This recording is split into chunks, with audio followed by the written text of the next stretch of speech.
नमस्कार, स्वागत है आपका एक और नए ब्लॉग के अंदर। जय श्री कृष्णा, जय यमुना मैया। मेरा नाम है देव चौहान।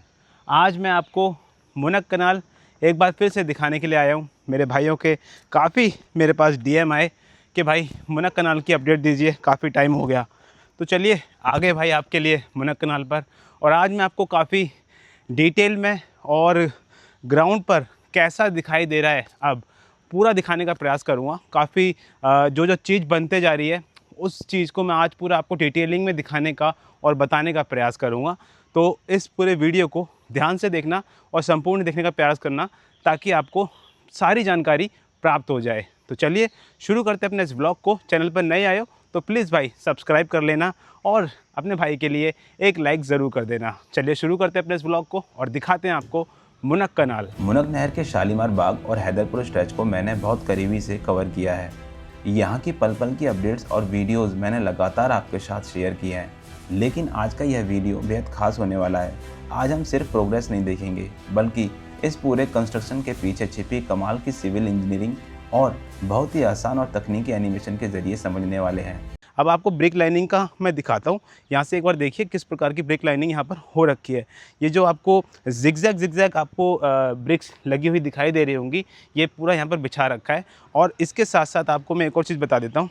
जैसे ही आप यहाँ पर देखोगे ना, तो आपको एक बड़े पोर्शन के अंदर जिगजैग आपको ब्रिक्स दिख रही होंगी। वहीं आपको एक साइड में जैसे इनको पूरा बांधने के लिए जो बॉर्डर है, इसको पूरा डिवाइड करने के लिए ये इस तरीके की एक क्यू टाइप की बना रखी है ब्रिक्स की।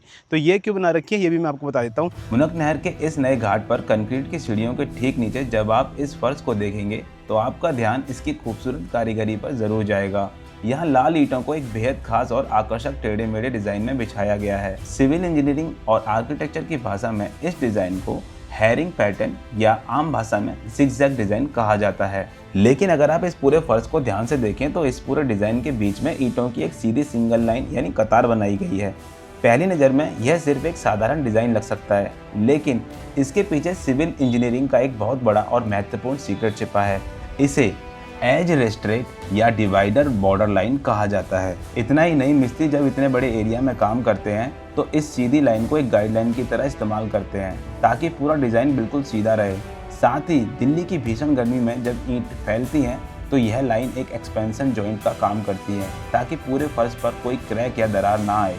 और उसके बाद ये जो ब्रिक्स यहाँ पे बिछी हुई है ये सही सलामत रहती है और पानी अपनी गति से बह पाता है। ये जो एरिया था पहला ये पूरा खाली था और मैंने आपको यहाँ पर दिखाया था जब मैं लास्ट टाइम आया था यहाँ पर, तो मैंने आपको दिखाया था कि यहाँ पर जो इस साइड की तरफ मैं इसको पूरा पक्का कर दिया था। लेकिन यहाँ पर ये जो पौड़ियाँ बनी हुई है ना, ये पौड़ियाँ नहीं बनी हुई थी तब। ओनली यही सिर्फ जो पक्का कर रखा था, एक प्लेन सपाटा सा था और वहाँ पर आरसीसी की जो आरसीसी डाल रखी थी जिससे उसको पक्का किया जा रहा था। अब आरसीसी के बाद में अब यहाँ पर आप देख रहे होंगे स्टेयर्स बन चुकी है और ये स्टेयर्स बनने के बाद में और यहाँ पर भी अब ये ब्रिक लाइनिंग का काम हो चुका है।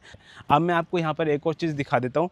जो यहाँ पर ये आप देख रहे होंगे ना, ये पौड़ियाँ देख रहे होंगे, तो इसमें कुछ पौड़ियाँ जो होंगी वो आपको बड़े बड़े स्टेप्स रख के चढ़ना पड़ेगा, यानी कि चौड़ी चौड़ी आपको यहाँ पर ये पौड़ियाँ देखने को मिलेंगी जो कि 2 फीट चौड़ी हैं। ये तकरीबन 2 फीट चौड़ी है, 2 फीट से भी थोड़ा ज़्यादा है। 2 फीट चौड़ी यहाँ पर ये बनाई गई हैं ये जो पौड़ियाँ हैं। उसके बाद में यहाँ पर ये इसलिए बनाई गई है कि यहाँ पर जब छठ पर्व मनाया जाएगा तो काफ़ी ज़्यादा जो हमारे माताएं बहनें आएंगी जो छठ अर्घ देने के लिए आएंगी तो वो इस जगह पर खड़े होकर छठ अर्घ दे पाएंगी। जो भी यहाँ पर जो जल होगा उस जल से लेकर छठ अर्घ दे पाएंगी। उसके बाद क्या होगा, जो ये वाली सीढ़ियाँ जो हैं ये आप देख रहे हो ना, ये है उतरने और चढ़ने के लिए। यहाँ पर जो आपके स्टेप्स हैं वो छोटे दिए गए ताकि यहाँ पर उतरने और चढ़ने में काफ़ी आसानी से ऊपर नीचे आप जा सको। तो ये है आपको हर एक जो ये बड़े पोस्टन दिखाई दे रहे हैं जहाँ पर खड़े होकर इस तरीके से खड़े होकर अर्घ दे पाएंगे। उसके बाद जब ऊपर नीचे जाना होगा तो ये जो सीढ़ियाँ हैं ये रहेंगी जो ऊपर नीचे जाने के लिए यहाँ पर दी गई हैं। और ये पूरे इस स्ट्रेच में आपको देखने को मिलने वाली है इसी प्रकार की, यानी कि सुविधा का भी ध्यान दिया गया है। और यहाँ पर खड़े होने के लिए, ताकि जब खड़े होते हैं तो अगर इस पर खड़े होंगे तो बहुत नैरो सी जगह हो जाएगी और नीचे गिरने का भी खतरा रहेगा। तो खड़े होने के लिए यहाँ पर इस प्रकार की 2 फीट चौड़ी ये जो सीढ़ियाँ हैं ये दे रखी है। सड़क के नीचे बने पुराने कंक्रीट बॉक्स यानी अंडरपास के ठीक सामने एक गहरा बेस तैयार किया गया है। यहाँ आप लोहे के भारी सरियाओं का एक मजबूत जाल यानी रेस्ट स्ट्रक्चर देख सकते हैं। सिविल इंजीनियरिंग की भाषा में इसे रेनफोर्समेंट कहते हैं।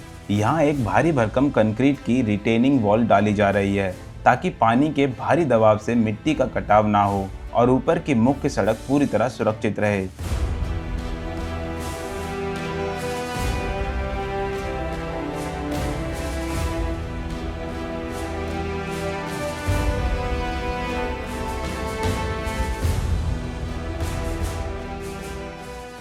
अभी यहाँ पर जो ब्रिक्स लाइनिंग है तकरीबन आप बोल सकते हो कि कम से कम नहीं तो आप बोल सकते हो 700 से 800 मीटर के डिस्टेंस में बिछ चुकी है तकरीबन जो मेरा एनालाइज़ है।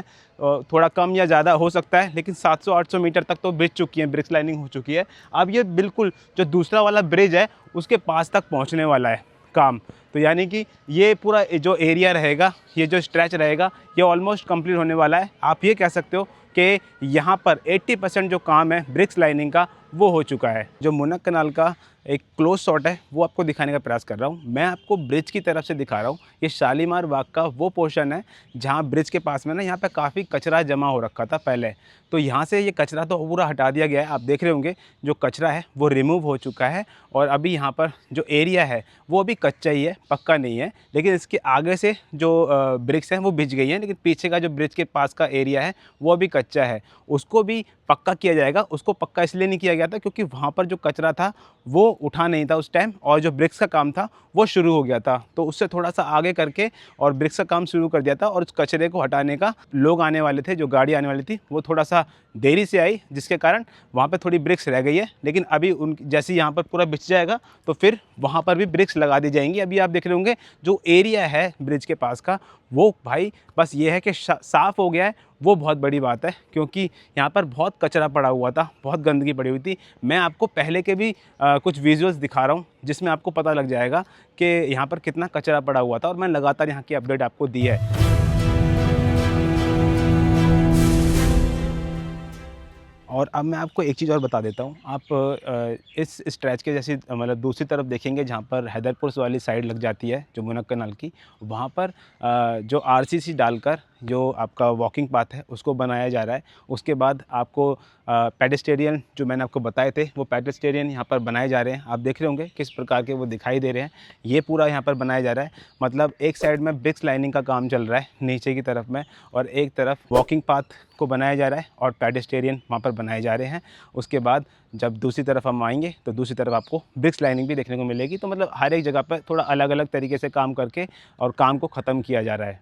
तो ये थी संपूर्ण जानकारी मुनक कनाल की। अब यहाँ पर किस प्रकार से काम हो रहा है मैंने आज आपको थोड़ा डिटेल में यहाँ पर बताने का प्रयास करा। जो यहाँ पर ब्रिक्स लाइनिंग हुई है वो किस प्रकार की हुई है, किस तरीके से जो लाइनिंग बिछा रखी है उसका क्या आपका महत्व रहेगा, सीढ़ियों की लेंथ, लंबाई, चौड़ाई, सारा कुछ आपको डीप में और डिटेल में आपको बताने का प्रयास करा। तो मेरा ये ब्लॉग, मेरी इन्फॉर्मेशन आपको कैसी लगी प्लीज़ कमेंट करके ज़रूर बताना। चैनल पर नए आए हो तो सब्सक्राइब कर लेना, और वीडियो को लाइक करना बिल्कुल मत भूलना भाई। लाइक ज़रूर कर देना अपने भाई के लिए। मिलता हूँ आपको नेक्स्ट ब्लॉग के अंदर। टिल देन जय सिया राम।